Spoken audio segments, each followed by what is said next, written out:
இர்ஃபான் பாய பாரு. அஸ்ஸலாமு அலைக்கும் இர்ஃபான் பாய்.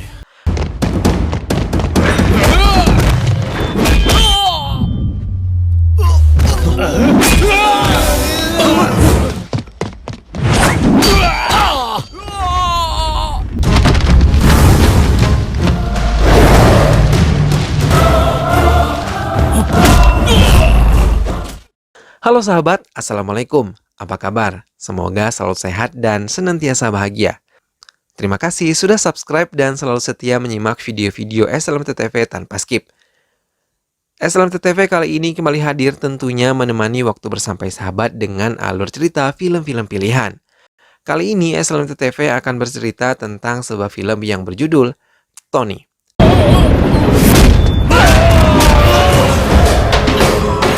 Sri Anjaneyam Anjaneyam Vande Vayuputram Bajaranga Bali Kurikottate Pidithu Muruthavanni Nee Dooramalla Kaatru Pidithukondu Vaalai Thottu Vidatti.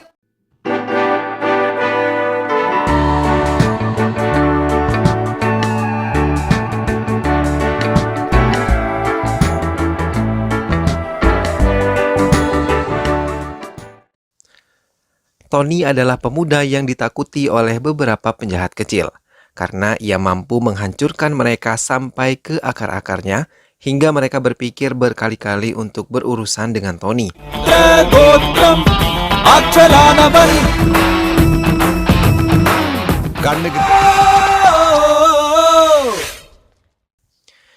Di Kashmir, Yasir Muhammad adalah teroris yang menguasai daerah pegunungan Kashmir. Berhasil membajak bus yang berisi penumpang termasuk Tony yang berada di dalam bus tersebut. Ia membawa mereka ke sebuah rumah dan mengikat tubuh mereka.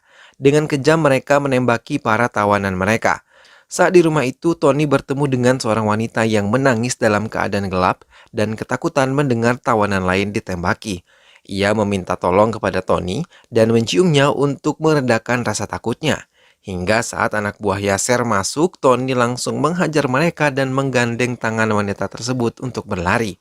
Ketika melihat mereka berlari, mereka langsung menghujani Tony dengan tembakan. Tapi polisi yang berada di sekitar rumah itu segera menembaki semua anak buah Yasir dan wanita yang ditolong Tony berhasil dibawa mobil polisi penjaga. Tony yang sudah berada di Hyderabad bergabung dengan kelompok penjahat Shiva yang ketakutan melihat Tony dengan kejamnya memukuli, hingga mereka sangat menghormati Tony.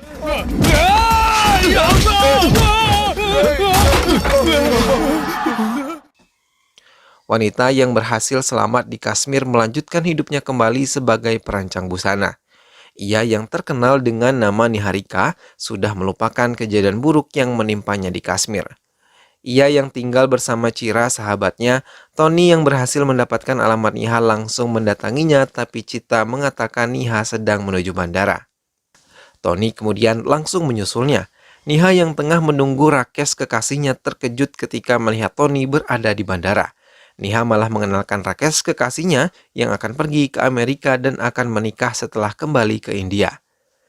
Setelah dikenalkan dengan Rakesh, Tony dengan berani mengatakan Rakesh untuk meninggalkan Niha untuk dirinya, karena ia sudah mencintai Niha semenjak di Kashmir.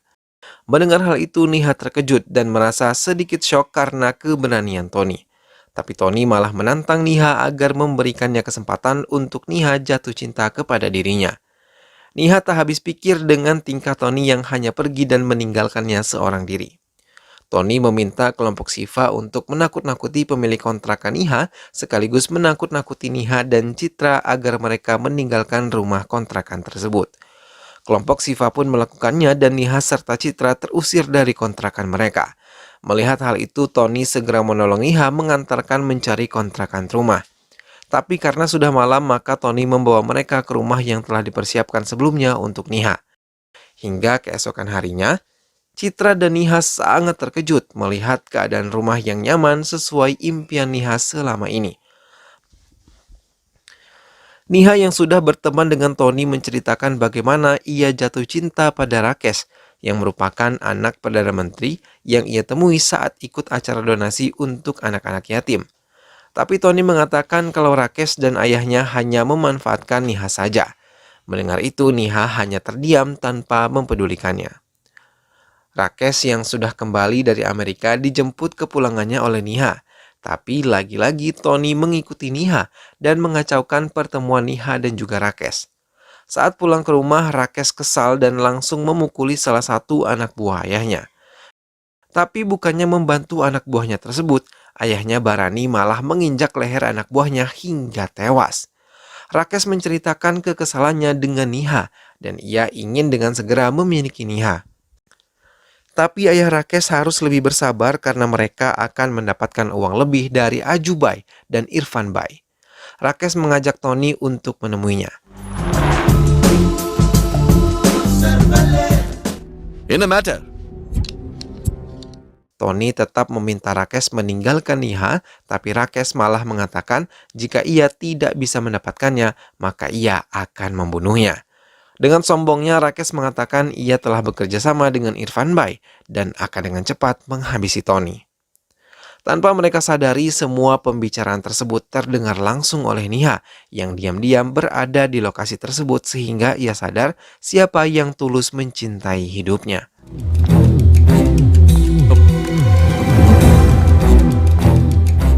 Thanks, Tony. Di Pelabuhan Vizat, Rakes berhasil mendapatkan barang yang ia pesan dari kliennya. Mereka semua berkumpul termasuk Barani dan juga Rakes.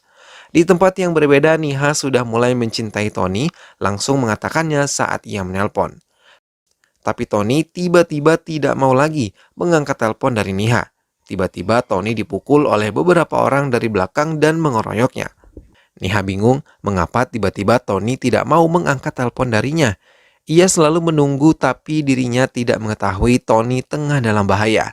Ternyata Rakes yang meminta anak buahnya untuk memukuli Tony dan membawanya ke tempat Irfan Bai.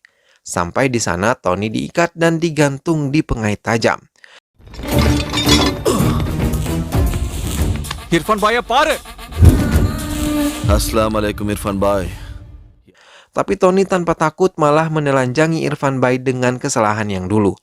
Irfan yang marah mendekati Tony sambil membawa pistol. Sayang pelurunya berhasil meleset dan malah mengenai anak buahnya sendiri. Tanpa sengaja tubuh Irfan Bai terkena pengait tajam hingga menembus dadanya. Sehingga ia langsung tewas tergantung. Semua orang yang berada di sana terkejut dan tidak menyangka Irfan Bai akan tewas dengan cara seperti itu. Tony langsung menduduki kursi Irfan Bai dan mengatakan bahwa dialah yang akan membunuh Ajubai, juga beserta dengan orang-orangnya. Ia sengaja datang ke Hyderabad untuk membunuh Rakes. முதல்ல இந்த இர்ஃபான காஷ்மீர்லயே தூக்கி இருப்பேன். மொத்தமா கொல்றதுக்காக 2 மாசமா இந்த மாதிரி ஒரு ஸ்பாட்டை தேடிட்டு இருந்தேன். Tiba-tiba Tony langsung melempar kapak ke kepala Barani. Melihat ayahnya tewas, Rakes langsung menyerang Tony bersama anak buahnya.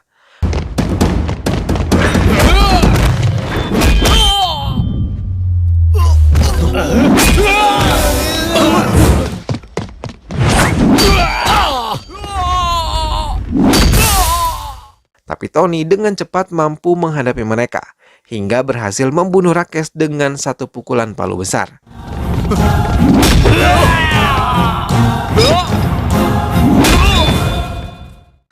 Tubuh Rakes dan ayahnya yang telah tewas ditemukan di sebuah kubangan lumpur bersama anak buah Irfan Bai. Kejadian ini membuat ramai pemberitaan dan Citra yang memberitahu Niha malah tidak memedulikannya.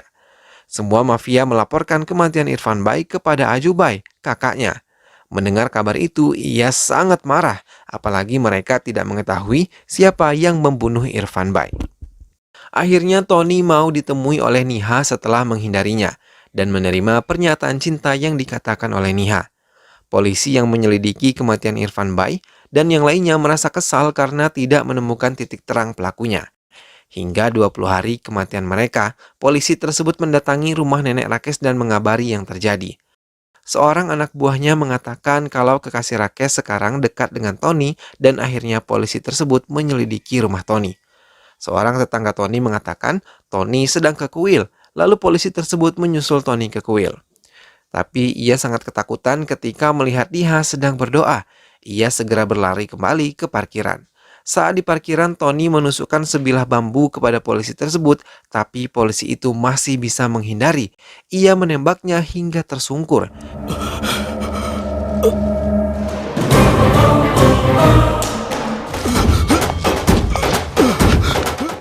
Citra melihat semua kejadian itu berlari menghindari Tony. Melihat Citra, Tony segera mengejarnya hingga Tony menceritakan alasannya membunuh polisi tersebut. Dulu Niha mempunyai keluarga yang sangat bahagia. Ia tinggal bersama kakak laki-lakinya bernama Surya yang telah memiliki 2 orang anak. Mereka saling menyayangi satu sama lain. Pekerjaan Surya adalah agen rahasia di kepolisian, hingga mengharuskan ia merahasiakan pekerjaannya kepada semua orang termasuk keluarganya. Ia pun telah berhasil masuk menyamar sebagai anak buah Ajubai. Suatu hari saat Niha bermain bersama kedua keponakannya, tanpa sengaja mereka menemukan sejumlah uang dan juga sebuah pistol. Niha meminta penjelasan kepada kakaknya, tapi Surya belum bisa menjelaskan semuanya sebelum mendapat izin dari atasannya. Sehingga Surya menemui kepala polisi tersebut dan menjelaskan semua keinginan keluarganya. Kepala polisi tersebut mengizinkannya untuk menceritakan jati diri Surya. Dengan senang hati, Surya mendengar itu semua. Ia menelpon Niha untuk menjemput kedua anaknya dan segera berkumpul dengan keluarganya karena Surya ingin menceritakan semuanya kepada keluarganya. Tapi kepala polisi itu malah mengkhianati Surya. Dengan mendapat bayaran tinggi dari Ajubai, ia memerintahkan anak buahnya untuk membunuh Surya. Semua keluarga Niha telah berkumpul untuk mendengarkan penjelasan dari Surya. Tiba-tiba, bel berbunyi. Istri Surya yang mau mengetahui siapa tamu mereka langsung diberondong peluru dari arah luar, hingga ia terlempar menghantam meja kaca dan langsung tewas di tempat. Melihat itu, Surya langsung menembaki mereka, tapi ia juga kalah cepat.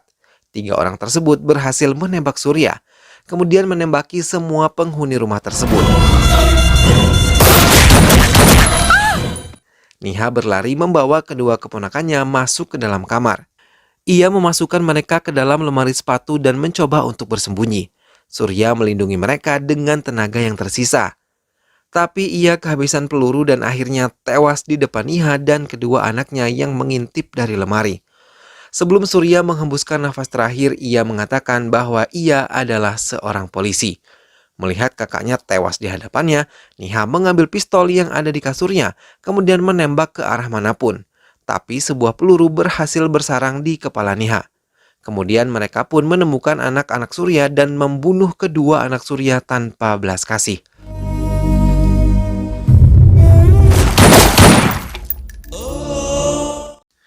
Keesokan harinya polisi datang ke rumah Niha dan beberapa mobil ambulans datang untuk membawa mereka ke rumah sakit. Kepala polisi tersebut memberikan keterangan pada wartawan kalau Surya adalah seorang gangster berbahaya. Tapi seorang dokter menemukan Niha masih hidup dan membawanya ke rumah sakit tanpa diketahui oleh polisi. Ia memeriksa keadaan Niha yang ternyata ditemukan sebuah peluru di dalam kepalanya. Bila diambil maka ingatannya akan hilang. Maka dokter tersebut membiarkan peluru itu tetap bersarang di kepala Niha hingga 5 bulan mengalami koma. Niha berhasil sadar dan dokter yang menolongnya merasa sangat senang keajaiban yang terjadi kepada Niha. Niha perlahan bangkit dari tempat tidurnya dan berjalan tertatih. Ia melihat ke arah jendela kemudian memutuskan meninggalkan rumah sakit. Niha berjalan dalam gelap dan hujan turun dengan derasnya. Ia menuju ke rumahnya. Sampai di depan rumahnya, ia terduduk memandang rumahnya. Kenangan manis menari-nari di ingatannya.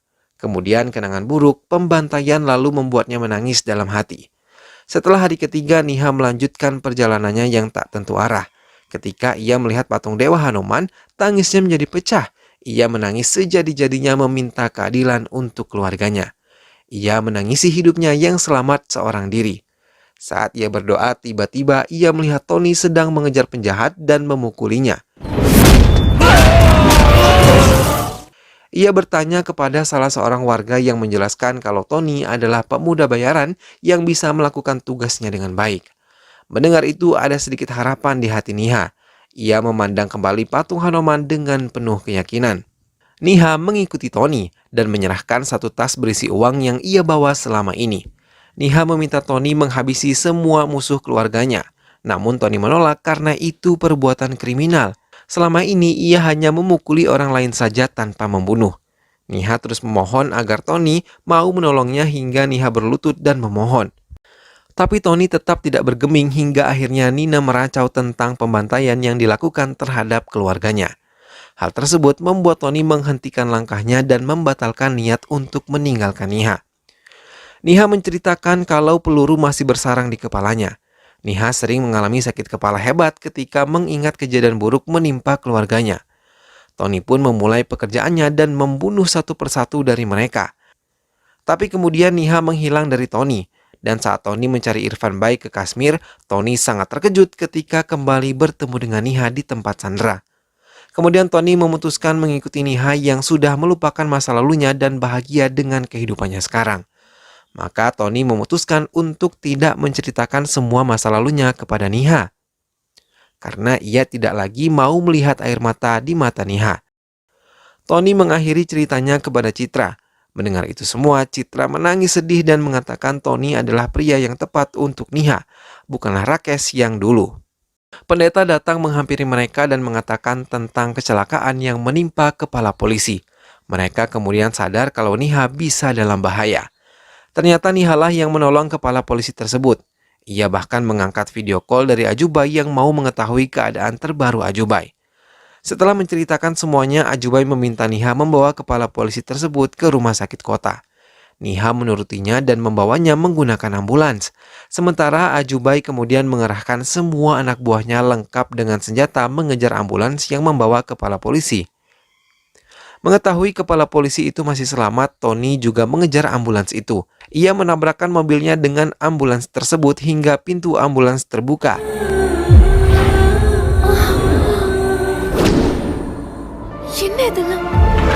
Niha pun menjadi marah karena melihat Tony bertindak kasar dan mengancam akan memutuskan hubungan mereka bila Tony terus menyakiti kepala polisi tersebut. Tiba-tiba sebuah mobil datang menghantam mobil Tony. Tony terpaksa melawan mereka yang menembaki dirinya terlebih dahulu. Melihat kesempatan itu, Niha membawa ambulans menjauh dari tempat itu. Setelah dipastikan tidak ada yang selamat, ia kembali menyusul ambulans tersebut. Dan ia pun berhasil menembak kepala polisi tadi tepat di bagian kepalanya. Niha yang terkejut mendengar suara pistol tidak dapat mengendalikan mobil dengan baik. Hingga Niha pun menabrak gundukan pasir dan ambulans tersebut menjadi terbalik. Mobil Tony pun berhasil ditabrak dan ditembaki oleh anak buah Ajubai. Tapi setelah diperiksa, Tony sudah berhasil melarikan diri. Kepala polisi yang ditemukan di atas kap mobil Sri Chan ternyata masih hidup dan dibawa ke rumah sakit untuk mendapatkan penanganan. Sedangkan Tony berhasil dirawat oleh Citra. Sementara Niha dibawa oleh mobil polisi yang datang mengamankan tempat tersebut. Ajubai yang telah mengetahui latar belakang Tony mendatangi rumah Citra dan menemukan Citra yang mengaku sebagai pacar Tony. Tapi setelah melihat foto-foto Tony bersama Niha, Ajubai langsung menembaki Citra hingga Citra terjatuh. Niha yang baru saja tiba ke rumahnya merasa terkejut ketika melihat Citra terkapar penuh darah. Kembali Ajubai memutar balikan fakta dan mengatakan itu semua adalah perbuatan Tony yang merupakan mafia paling berbahaya. Mendengar itu, Niha meminta Ajubai segera membunuh Tony. Tony yang berhasil ditangkap anak buah Ajubai kemudian diikat kaki tangannya di kursi. Kemudian saat Ajubai datang, Tony malah bersumpah akan menghancurkan Ajubai beserta semua anak buahnya. Namun Ajubai tidak menghiraukannya dan memerintahkan anak buahnya untuk menangkap Niha. Ucapan Tony dibuktikan, walaupun dalam keadaan terikat ia mampu menghajar semua anak buah Ajubai yang menjaganya.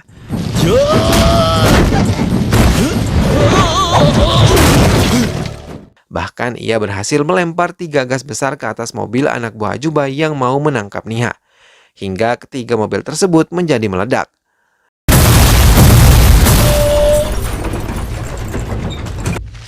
Melihat hal itu, Ajubai berlari ketakutan, tapi Tony yang berhasil melepaskan ikatannya langsung mengejarnya.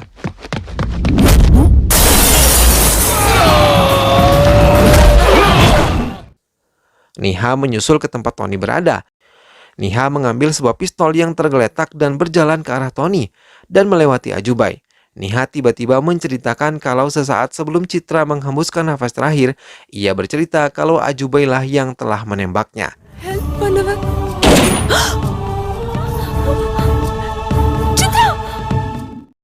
Niha memberikan sebuah pistol dan meminta agar Tony menghabisi Ajubai. Melihat Niha memohon, ia mengingat Niha yang dulu pernah meminta tolong kepadanya. Tanpa ragu, Tony mengambil pistol yang diberikan oleh Niha kepadanya dan ia langsung menembaki semua sisa-sisa anak buah Ajubai.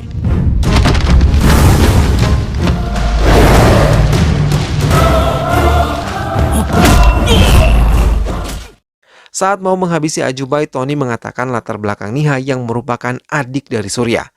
Mendengar hal itu, Ajubai terkejut, tapi tak lama kemudian Tony langsung menembak kepala Ajubai hingga ia tewas seketika. 5 hari kemudian, nama Surya yang tercoreng sebagai seorang gangster kini telah dibersihkan. Kemudian permintaan maaf dari kepala polisi resmi diturunkan di surat kabar. Niha membawa koran tersebut kepada Tony dan mengatakan bahwa dirinya bahagia melihat koran tersebut. Dan ia mengatakan bahwa dirinya bahagia melihat polisi tersebut, walaupun ia tidak mengenalnya. Tony hanya diam dan tersenyum. Ia bahagia melihat Niha dalam kehidupan baru saat ini. Film pun selesai. Nah sahabat, itulah tadi alur cerita film Tony. Kisah perjuangan Tony dalam memberantas para penjahat yang telah menghancurkan hidup kekasihnya benar-benar sangat memukau. Semoga sahabat semua terhibur setelah menyimak alur cerita film ini. Terus saksikan alur cerita film yang lainnya hanya di SLMT TV. Sampai berjumpa lagi di film-film selanjutnya. Dukung terus SLMT TV dengan cara klik like, comment, share, dan juga subscribe. Terima kasih sudah menyimak video ini sampai akhir. Sampai jumpa lagi sahabat, sehat selalu dan wassalamualaikum.